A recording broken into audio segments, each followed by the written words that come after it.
Today challenge for 100 tricks and today is day number 15। तो यहाँ पे ट्रिक नंबर 15 मैं आपके लिए लेके आया हूँ आयोनिक इक्विलिब्रियम चैप्टर से। ठीक है, तो इक्विलिब्रियम चैप्टर आप पढ़ रहे होगे, उसके दो पार्ट होते हैं, chemical equilibrium and ionic equilibrium. ठीक है, तो इससे क्वेश्चंस ज़्यादा करके नीट और जेईई में आपको मिलेंगे ही मिलेंगे पक्का। तो एक मैं सिंपलेस्ट ट्रिक बताने वाला हूँ कि कैसे सॉल्व कर सकते हैं। ठीक है, अब यहाँ आपको पता ही होगा, शायद मैंने लास्ट वीडियो भी निकाला था, एक गिव अवे में रख रहा हूँ चैनल के लिए। उसमें आपको मिल जाएगा आकाश इंस्टीट्यूट का पूरा 26 टेस्ट फ्री में। कोई भी एक जन को मैं विनर को अनाउंस करूँगा जब 500 सब्सक्राइबर इस चैनल के हो जाएंगे। तो जल्दी जल्दी सब्सक्राइब कीजिए और सबके साथ शेयर कीजिए। आपको लिंक एक मिल जाएगा डिस्क्रिप्शन पे, वहाँ पे आप मुझे कोई भी टॉपिक सजेस्ट कर सकते हो जिसके लिए आपको ट्रिक चाहिए, तो मैं उसके लिए आपको 2 दिन के अंदर ट्रिक बना के दे सकता हूँ। अब बात करते हैं आयोनिक इक्विलिब्रियम। ठीक है, तो इसके बारे में मैं डिटेल में नहीं जाने वाला हूँ कि आयोनिक इक्विलिब्रियम होता है क्या एंड ऑल, थोड़ा सा बेस बताऊँगा एंड फिर आगे हम लोग बात करेंगे। ठीक है, तो यहाँ पे हम लोग आयोनिक इक्विलिब्रियम का मेन चीज़ डिस्कस करने वाले हैं, डेट इज़ पीएच। ठीक है, तो पीएच होता क्या है, कैसे चेंज होता है, उससे क्वेश्चंस कैसे आते हैं, वो चीज़ हम डिस्कस करेंगे। फर्स्ट इज वीक इलेक्ट्रोलाइट क्या होता है। अब वीक इलेक्ट्रोलाइट आपको पता होगा, 2 टाइप के इलेक्ट्रोलाइट्स होते हैं, एक वीक इलेक्ट्रोलाइट होता है और एक स्ट्रॉन्ग इलेक्ट्रोलाइट होता है। ठीक है, इलेक्ट्रोलाइट का मतलब क्या है, जो खुद को सेपरेट कर सकें। आप बोल सकते हो NaCl is an strong electrolyte. ठीक है, अगर मैं इसकी बात करता हूँ तो अल्फ़ा जो होता है इसका, that is very less than 1। ठीक है, इसका अल्फ़ा का मतलब यहाँ पे क्या है, that is degree of dissociation. तो वो इजीली डिसोशिएट नहीं हो पाते, जल्दी टूट नहीं पाते। जैसे कि मैं बात किया NaCl, तो NaCl स्ट्रॉन्ग इलेक्ट्रोलाइट है, इसीलिए Na+ एंड Cl- में इजीली टूट जाता है। पर वीक इलेक्ट्रोलाइट का अल्फ़ा जो होता है वो डिग्री ऑफ डिसोसिएशन जो होता है लेस देन 1 होता है, इसीलिए वो जल्दी खुद को सेपरेट नहीं कर पाते, डिसोशिएट नहीं कर पाते। तो ये बेसिक आपको पता रहना चाहिए। दूसरा चीज़ हम लोग बात करने वाले हैं पीएच के बारे में। ठीक है, अब पीएच का आपको शायद पता ही होगा फॉर्मूला, क्योंकि 9th-10th में हम लोग पढ़ के आते हैं ये चीज़, that is -log to the concentration of H+ ion. ठीक है, अगर सोचिए H+ आयन आपका दिया गया है 10⁻⁻7 मोलर, तो इसको क्या करना है, यहाँ पे प्लेस कर लेना है और आपका आंसर क्या निकलेगा, 7 pH निकलेगा। ठीक है, -7 का आप लॉग लोगे, -log तो 7 निकलता है। अगर यही चीज़ आपको पूछ ली जाए कि अगर कंसनट्रेशन H+ का दे दिया गया 10⁻16, तो ये चीज़ आप प्लेस करते हो तो आपका आंसर निकलेगा pH 16। अब 10th और 9th में क्या सिखाया जाता है, पीएच जो स्केल होती है, पीएच स्केल जो होती है वो कितनी होती है, शायद आपको पता होगा 14 तक सिखाया जाता है, 0 to 14, एंड 7 जो होता है न्यूट्रल होता है। ये चीज़ हमें पता है, पर ये आंसर रॉन्ग नहीं है। ठीक है, आप ऐसा मत सोचिए कि पीएच मेरा 16 आ गया तो पीएच की स्केल ही 16 नहीं होती है, ऐसा कुछ नहीं होता है। इट्स एंड स्केल, वो बढ़ सकती है, वो 10 भी हो सकती है, 20 भी हो सकती है, 30 भी हो सकती है, कुछ भी हो सकती है। ठीक है, तो ऐसा मत सोचिएगा एग्जाम में अगर आपको ऑप्शंस ऐसे दिख रहे हैं तो ऐसा मत सोचिएगा कि ये आंसर रॉन्ग है। ये चीज़ आप क्लियर करके रखिएगा, अपने दिमाग में रखिएगा, क्योंकि आपको ऑप्शंस मिलेंगे 16, 17 एंड ऑल पीएचपी। ठीक है, तो उसको रॉन्ग मत समझिएगा। अब हम लोग बात करने वाले हैं यहाँ पे वाटर के बारे में। ये सब बेसिक मैं सिखा रहा हूँ, प्लीज़ याद रखिएगा। लास्ट में आपको एक क्वेश्चन मिलेगा, बहुत इंपॉर्टेंट है, उसको कैसे सॉल्व करना है उसके लिए हम लोग बेसिक सीख रहे हैं। ठीक है, अगर मैं बात करता हूँ KW का क्या मतलब होता है, डेटिक इक्विलिब्रियम कांस्टेंट फॉर वाटर। ठीक है, 25 डिग्री सेल्सियस पे अगर हम लोग इसको करते हैं तो क्या होगा, आपको वाटर जो है वो H+ आयन और OH आयन माइनस में आपको डिवाइड कर लेगा, और उसका कंसंट्रेशन क्या होता है 10⁻⁻7, 10⁻⁻7, ये चीज़ आपको पता है। तो अगर हम लोग इसको ध्यान से देखते हैं KW फॉर वाटर, तो ये हो जाएगा 10⁻⁻7 इंटू 10⁻⁻7, तो आपका आंसर क्या निकलेगा, दैट इज 10⁻14। समझ में आया ये चीज़।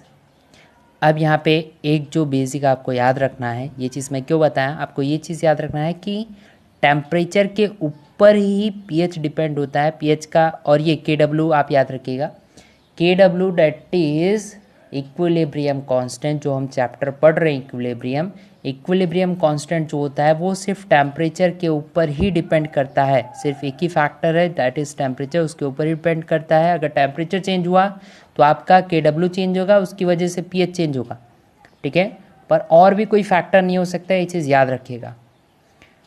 अगर मैं बात करता हूँ KW का, जैसे कि हमने देखा, तो इसका अगर आप तीनों का मैं नेगेटिव लॉग ले लेते हो तो आपको मिल जाएगा PKW, एक होगा PH और एक हो जाएगा PUH। सो हमें ये चीज़ पता चलता है क्या, pH plus POH is equal to 14, ये आपके दिमाग में रखना है, बेसिक है, ये सब चीज़ आपको पता होगी। अब यहाँ से जो हम लोग बात करने वाले हैं पूरा ट्रिक के, यहाँ से चालू होती है हमारी ट्रिक, ध्यान से सुनिएगा। अगर मैं बात करता हूँ न्यूट्रल सॉल्यूशन की, तो अगर आपको पहला केस हम लोग देखने वाले हैं, अगर आपको पूछ लिया जाए कि न्यूट्रल सॉल्यूशन क्या होता है, न्यूट्रल सॉल्यूशन निकाल के बताइए, प्रूफ करके बताइए कि 7 जो है स्केल का न्यूट्रल सॉल्यूशन है, 7 जो है वो न्यूट्रल है, प्रूफ करना है आपको। तो कैसे करोगे? न्यूट्रल जो होता है इसका मतलब क्या है, H प्लस का कंसनट्रेशन और OH माइनस का कंसनट्रेशन, एसिड एंड बेस का कंसनट्रेशन सेम होगा। अगर दोनों साइड आप नेगेटिव लॉग लेते हो तो ये क्या बन जाएगा, POH और POH दोनों सेम है।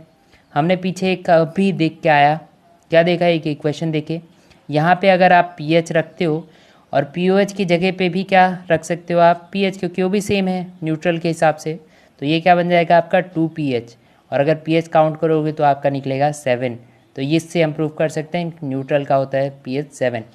लॉजिक था 7 ही होता है, पर ये क्यों हमने किया पीछे पता चलेगा आपको, वीडियो एंड तक देखना है आपको।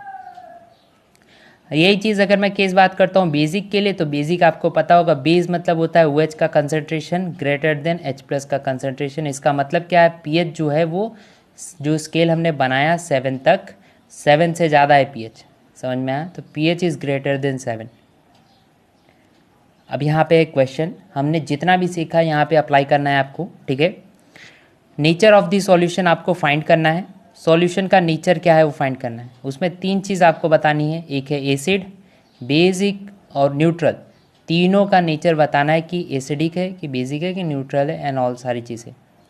टेम्परेचर क्या दिया गया है, एट 90 डिग्री सेल्सियस। मैंने आपको डायरेक्टली बोला था KW किसके ऊपर डिपेंड करता है, टेम्परेचर के ऊपर, वहाँ हमने 25 देखा, यहाँ पे 90 डिग्री दिया गया है, ठीक है।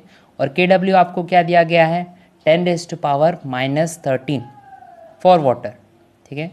Then at 7 pH what will be the nature, तो यहाँ पे पूछा गया है कि 7 pH पे नेचर क्या होगा। अब नॉर्मली मैं बात करता हूँ रूम टेम्परेचर पे, जिसको हम बोलते हैं 25 डिग्री सेल्सियस, जो आप निकालोगे डेट इज़ 298 केल्विन, जिसको हम बोलते हैं, ठीक है। तो अगर मैं इसकी बात करता हूँ तो हमारी जो pH स्केल होती है उसके हिसाब से 7 जो होता है न्यूट्रल, 14 जो है लास्ट बेसिक होता है, ऐसे ही हम काउंट करते हैं, और 0 जो होता है इधर तक एसिडिक बेसिक, और 7 जो होता है हमारा क्या होता है, न्यूट्रल होता है। पर यहाँ पे टेम्परेचर चेंज हो चुका है, देखिए, तो सिंपल सा लॉजिक है, 7 पे उसका जो नेचर है एसिडिक और बेसिक का वो भी चेंज हुआ होगा, वो चीज़ हमें नेचर फाइंड करके बताना है। ऐसे क्वेश्चंस आपको एग्जाम में पक्का मिलेंगे, ठीक है, तो ध्यान रखिएगा। अब लॉजिक क्या है, हमें क्या दे दिया गया है, KW कितना दे दिया गया है, 13। तो अगर मैं PKW इसका निकालूं, मतलब नेगेटिव लॉग लेके, तो आपको क्या आंसर मिल जाएगा, 13। तो PKW आपको क्या मिला, 13। अब आपके पास एक सॉल्यूशन था, एक हमने पीछे ये डिफाइन करके निकाला इक्वेशन, क्या था, PKW is equal to PH plus POH, ठीक है, ये चीज़ आपको पता है। अब हम लोग को 3 कंसनट्रेशन निकालना था, एसिडिक, बेसिक और न्यूट्रल। मैं ऐसा सोचता हूँ कि 7 पे न्यूट्रल होता है, तो हम चेक करते हैं न्यूट्रल के लिए, चलिए। तो न्यूट्रल में हमें क्या चेक करना था, H प्लस और OH माइनस, मतलब PH is equal to POH। यही चीज़ आगे हम लोग पीछे करके आ चुके हैं। PKW की आपकी वैल्यू क्या मिल चुकी है, ये इक्वेशन हम देख रहे हैं, ठीक है, ध्यान से देखिएगा। ये इक्वेशन में PKW की वैल्यू क्या थी आपके पास, 13, जो हमने पीछे से निकाला। PH ही रहने दो, POH की जगह पे आप क्या ले सकते हो, PH ले सकते हो, हाँ, तो हम यहाँ पे PH और PH समझ लेंगे, तो 2 PH हो गया। तो PH की वैल्यू क्या निकली, 6.5। अभी हम किसके लिए निकाल रहे थे, कंडीशन कौन सी ली थी हमने, कंडीशन सेम वाली ली थी, मतलब न्यूट्रल के लिए निकाला। मतलब आपका स्केल जो बनेगा न्यूट्रल के लिए वो क्या है, 6.5। 6.5 के अगर pH बढ़ता है तो वो क्या हो जाएगा आपका बेसिक, और 6.5 से कम जो है वो सारे क्या हैं, एसिडिक। तो यहाँ पे 7 जो है वो न्यूट्रल नहीं है, यहाँ पे आपका न्यूट्रल क्या निकला, 6.5। तो आपको क्या लिखना पड़ेगा, न्यूट्रल इज इक्वल टू 6.5, ऐसा लिखना है। ऑप्शंस में ऐसे कुछ मिल सकते हैं। अगर एसिडिक की मैं बात करता हूँ तो pH जो है लेस देन क्या होगा, 6.5। और अगर POH की मैं बात करता हूँ, अगर pH ग्रेटर देन 6.5 होता है, दैट इज़ बेसिक। तो ये हमारा रीज़न निकला है, 3 चीज़ हमने यहाँ पे सीखी, ठीक है। बेसिक है पर बहुत इंपॉर्टेंट है, ऐसे क्वेश्चंस आपको मिलेंगे, दैट वॉज द पार्ट 1। ठीक है, अगर आपको ऐसे ही पार्ट 2 चाहिए, ऐसे ट्रिक सीखना है, तो मुझे कमेंट सेक्शन में आप बता दीजिएगा। Stay safe, stay curious, I will see you guys tomorrow and share this trick with everyone. Thank you so much.